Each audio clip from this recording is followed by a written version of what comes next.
OSS ఫర్టిలిటీలో అమ్మ నాన్నలకి personalise treatment ఇచ్చారు in the good hands of science. Mummy daddy అవ్వాలంటే OSS కి కాల్ చేయండి. బాలీవుడ్ నటుడు సైఫ్ అలీ ఖాన్ కు ప్రభుత్వం షాక్ ఇవ్వబోతున్నట్టు తెలుస్తోంది. సైఫ్ కు సంబంధించిన 15,000 కోట్ల ఆస్తిని స్వాధీనం చేసుకోనుంది. భోపాల్ చివరి నవాబ్ హమీదుల్లా ఖాన్ కి 3 కూతుళ్లు. పెద్ద కూతురు అబిదా భారత్ పాకిస్తాన్ విభజన సమయంలో పాకిస్తాన్లో స్థిరపడ్డారు.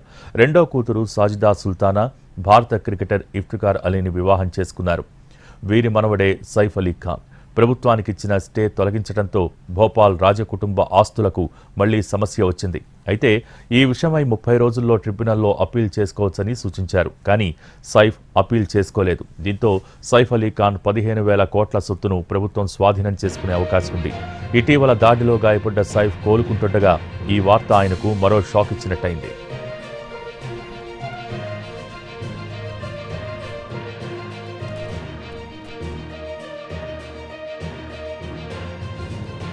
ఎనిమీ యాక్ట్ కింద ఈ ఆస్తులు ప్రభుత్వానికి చెందుతాయని మధ్యప్రదేశ్ హైకోర్టు తీర్పు చెప్పింది.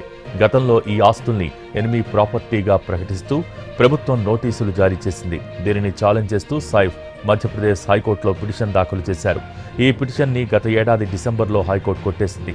డిసెంబర్ 13, 2024న జరిగిన విచారణలో మధ్యప్రదేశ్ హైకోర్టు న్యాయమూర్తి justice Vivek Agarwal single bench నటుడి పిటిషన్ను కొట్టివేసింది.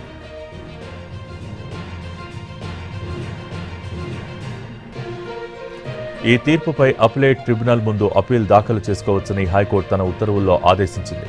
ఈ మొత్తం కేసులో కేంద్రం సైఫ్ అలీ ఖాన్, సైఫ్ తల్లి షర్మిలా ఠాగూర్, అతని సోదరీమణులు సోహా అలీ ఖాన్, సబా అలీ ఖాన్, అతని తండ్రి సోదరి సబిహా సుల్తాన్లు పార్టీలుగా ఉన్నారు.